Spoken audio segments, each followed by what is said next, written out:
I also wanted to briefly show you how you could, or an approach you could use to make your own value chart.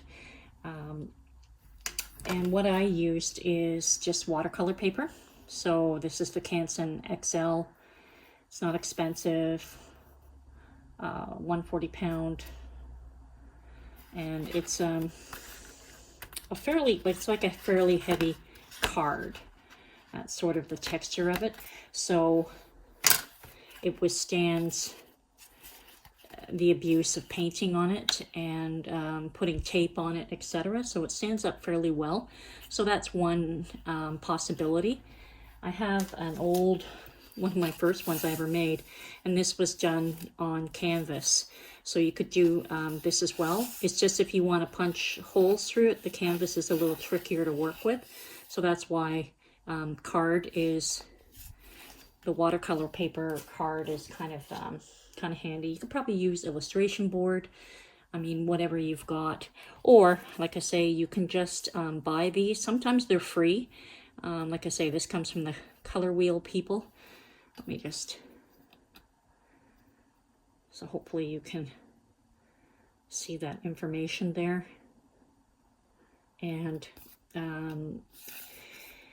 it's interesting. I find this scale is a little compressed on the light side, and there's a big, for me, there's a big jump between here and here.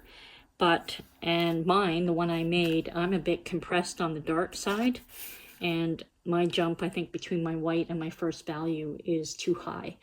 So, but again, as I always keep reinforcing, it's not about perfection. So what I used as a guideline for mine, and if you have one of these color wheels, you may not even know this is, I find a lot of students don't even notice that this is here.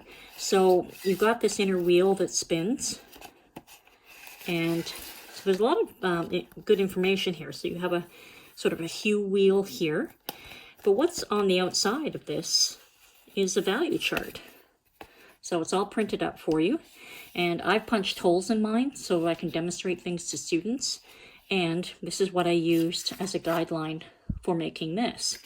I think it's a fairly good representational value chart. So in this case, you would have 11 steps. So sometimes there's 9. As I say, very often when I'm mixing colors, I just use 5, etc., etc.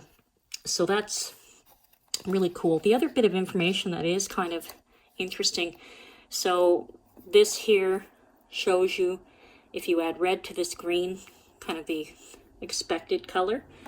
If you add yellow, if you add blue, white, and black.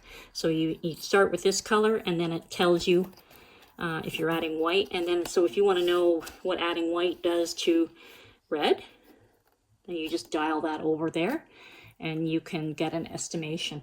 As I say, it's not perfect because, as we've seen, mixing isn't always a nice linear relationship. But this also on the back gives you some information for complementary colors, and certainly for design. I think this is more useful than necessarily for mixing. As I say, for mixing complements, I would memorize my blues and greens and which are the complements for each one, whichever ones you have on your palette.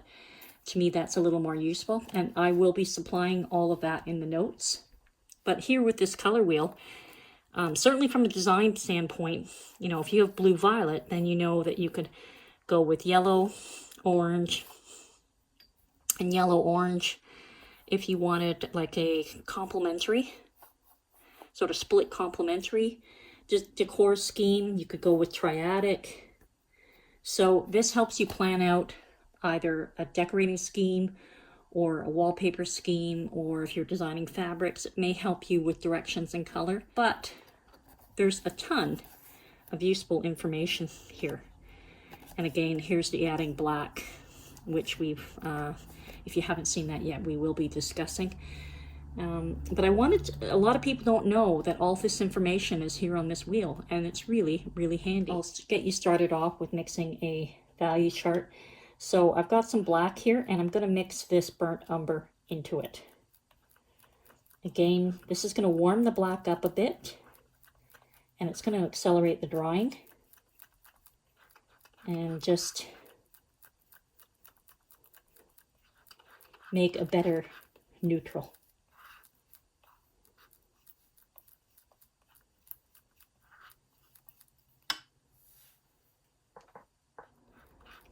And again, if you want your value chart to dry quickly, or then you can add an alkyd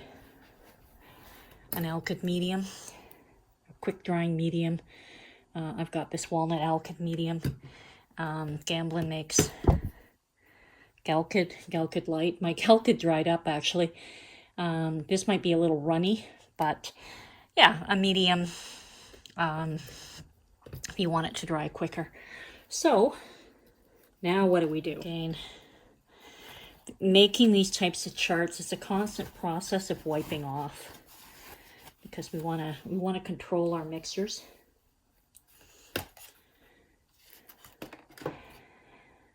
And as I say, I'm going to use this value ring here on my color chart as a guide. So I've got a hypothetical chart taped out here. So I've taped off the top so I have a place to label it, or if I want to handle it, I've got an area up here. This will be white, that's why I've got the tape. And so you could use like 1-inch green tape and measure out 11 spaces, so that, you know, you can use the tape as the width of the band. You don't have to go this wide. I mean, again, this is all up to you. And you could do this with 9 steps. Then you're just going to have to get a different reference and adjust. Again, so if you wanted to do white and black, so you're mixing 4, basically 8 steps between here. So this is a 10 step as opposed to an 11 step on here.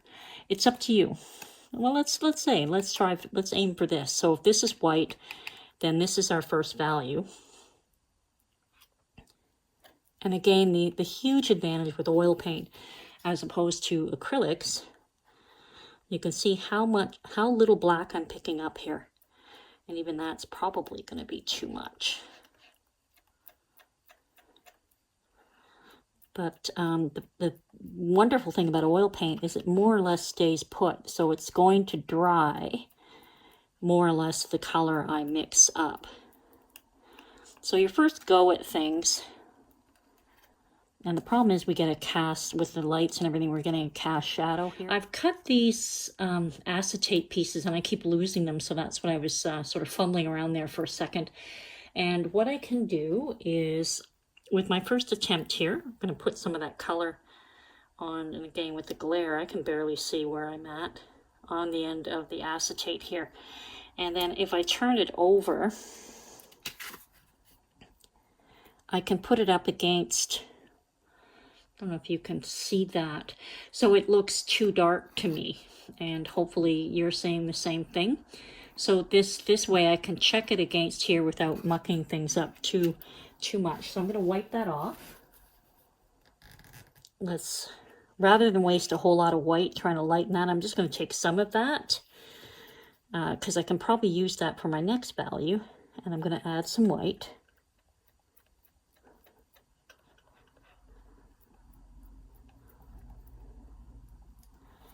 And we'll try it again.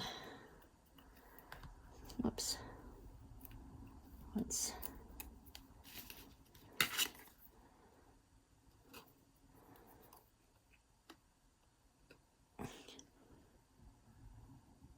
And I think we're getting very close there. I think we're almost getting a bit of a shadow effect.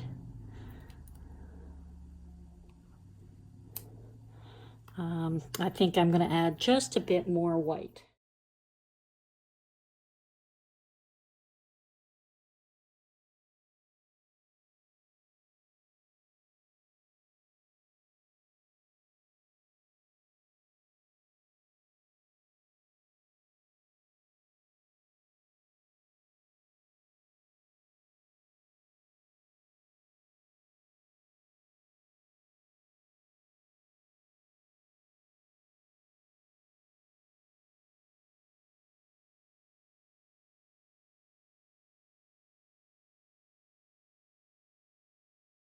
There.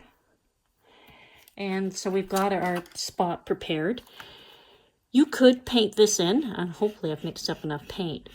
But the difficulty, I don't think I have, but the difficulty with brushing paint on is that we get, whoops, I don't know what that is. Got a little piece of something there. That you get brush marks, and that throws your value reading off. So this paper allows you to get the paint on there. It's rather surprising how well it works. And you can pull it pretty tight or smooth so that you don't have any brush marks. Whoops.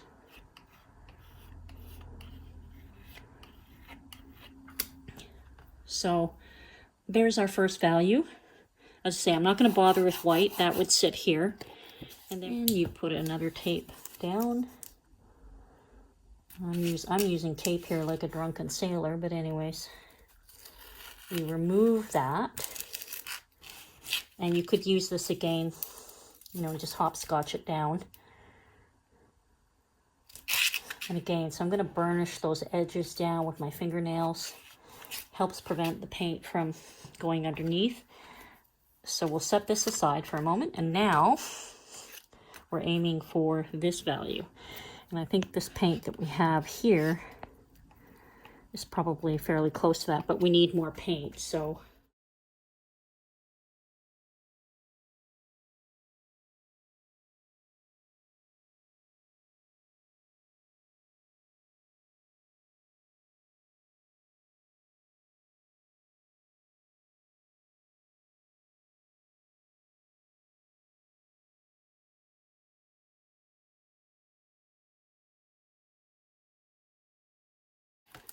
and let's get our acetate again.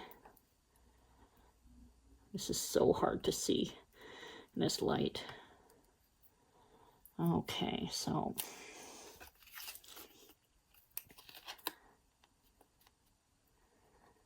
I think we're pretty close there. Get that paint off there. And again, we'll wipe that off.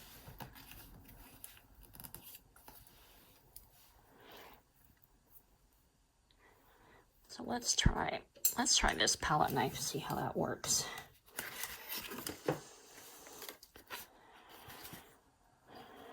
Yeah, I almost want to. So sorry kids, but I'm gonna move this up a bit.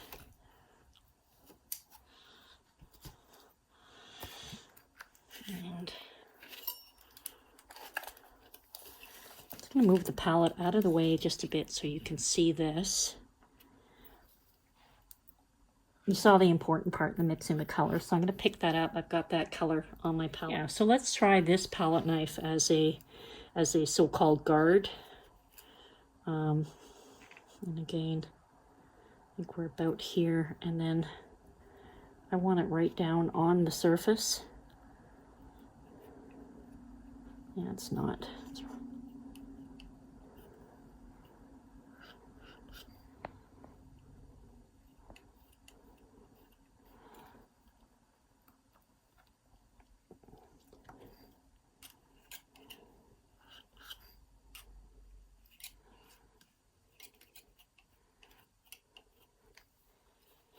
So that looked correct when I compared it, but to me it looks a little like it's just not enough of a jump. So let's, again, we're going to put this down. So I'll show you what happens when we're not happy or not quite where we think we should be. So let's just scrape that off.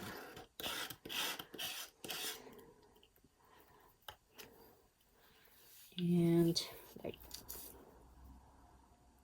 So again, we need enough paint to work with here.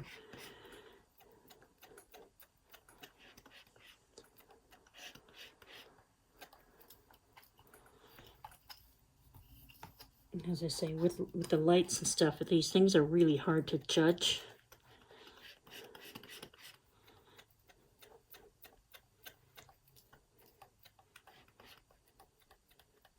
And I think too, it's important to see that, you know, nobody gets it perfect necessarily coming out of the gate. Yeah, these seem...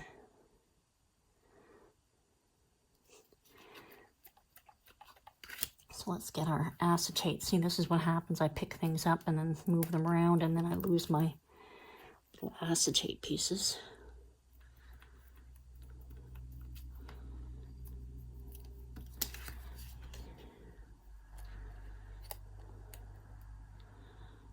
So that feels a little bit darker than that one, but I think that will be better.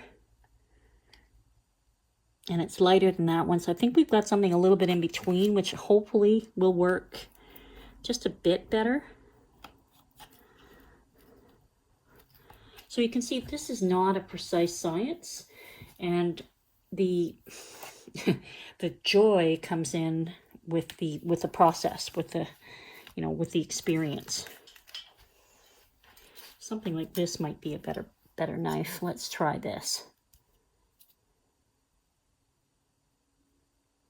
And if you had a proper like plaster trowel, you could probably use that.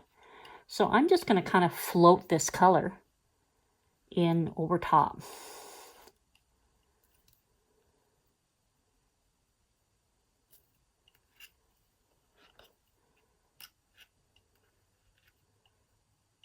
And it's going to kind of mix a bit with the bottom, but it's not the end of the world. And again, we want it fairly smooth. So to me, there is a sensation of a jump there. But as I say, this particular value chart is quite compressed here. But yeah, I think that would be fairly good. So the goal is to experience what it's like to mix white and black to create grays. You'll get a little more informed about black, and to learn to control color, at least in the aspect of value. And if you can control it with black and white, then it gets easier to control it when you start dealing with color. I would leave enough on the edge so you can handle it without mucking it up too much. Once you start, when you punch holes in it, then you can start assessing, oh, you know, the value of my background is between here. So again, using this scale, value of my background is pretty well a 9 on this scale. So that might become useful if you want to change this color, but you want to keep this relationship between the red and the background. So I know that red is about a 7, or sorry, I guess it's a 3 or 4 with that type of scale. The numbering is somewhat arbitrary as well. I'll warn you, from scale to scale, and that this is a, you know, a 9 or an 8. So if I'm going to change the coloring, but I can keep the relationship when I know the values of the colors involved.